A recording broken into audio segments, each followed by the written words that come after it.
Ada seorang budak perempuan umur 9 tahun keluar rumah waktu semua orang tengah tidur. Korang bayangkan dia jalan sorang-sorang tepi highway dalam keadaan gelap gelita. Lepas tu lari masuk hutan.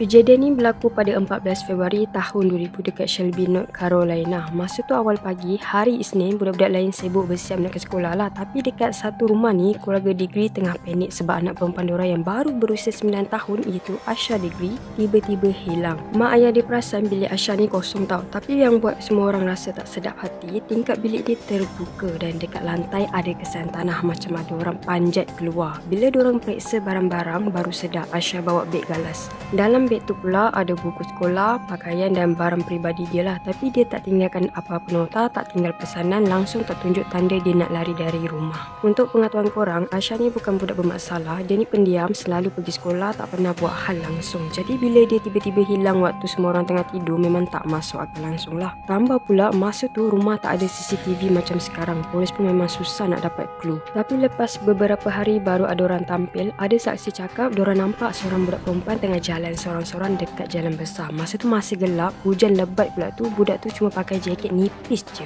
Waktu dalam pukul 4.30 pagi pula, ada seorang pemandu nampak. Rasa pelik dan cuba berhenti nak tanya budak tu okey ke takkan. Tapi belum sempat apa-apa, budak tu terus lari masuk hutan tepi jalan. Tak toleh langsung, tak jawab apa-apa, macam takut sangat. Dan lepas tu tak ada siapa pernah nampak Asha lagi.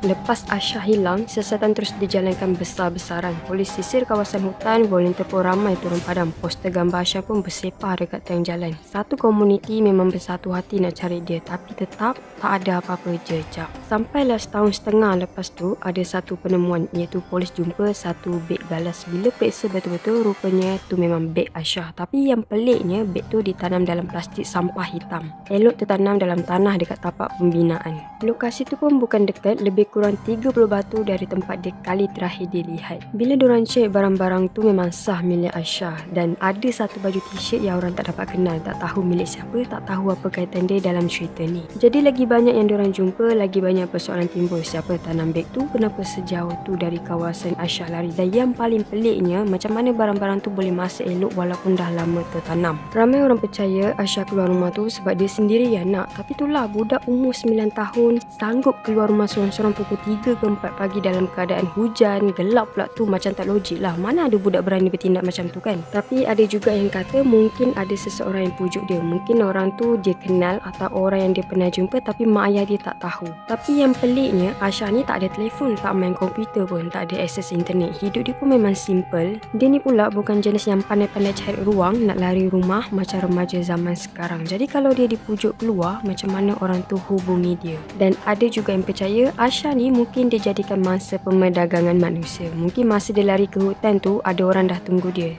Tapi tu semua cuma teori je. Sampai sekarang tak ada saksi yang nampak apa jadi lepas dia masuk hutan. Yang buat kes ni makin misteri, beg balas dia pun dijumpai jauh dari lokasi terakhir dia dilihat. Siap tertanam dalam beg plastik sampah hitam pula tu. Macam ada orang sengaja sorokkan. Tapi kenapa tak musnahkan terus? Kenapa tanam kan? Dan pada tahun 2024, polis umum diorang dapat satu petunjuk baru. Diorang periksa semula barang bukti lama guna teknologi moden. Siap keluarkan waran geledah untuk satu lokasi tertentu. Ramai yang ingat mungkin ini turning point. Mungkin kes ni akhirnya akan selesai lah. Tapi sayangnya sampai sekarang tak ada apa-apa perkembangan besar diumumkan. Dah lebih 20 tahun dah berlalu, tapi keluarga Asha masih berharap. Diorang masih tunggu, masih percaya satu hari nanti Asha akan balik juga. Polis pun tak pernah tutup kes ni, fail masih terbuka, siasatan pun masih jalan. Cuma makin lama, makin susah nak cari jawapan tu. Kalau korang suka dengan kisah-kisah macam ni, jangan lupa untuk like, share dan subscribe channel Kim. Kim akan sambung lagi dengan kes-kes yang buat kita tertanya apa sebenarnya yang berlaku. Jumpa lagi dalam video seterusnya. Assalamualaikum.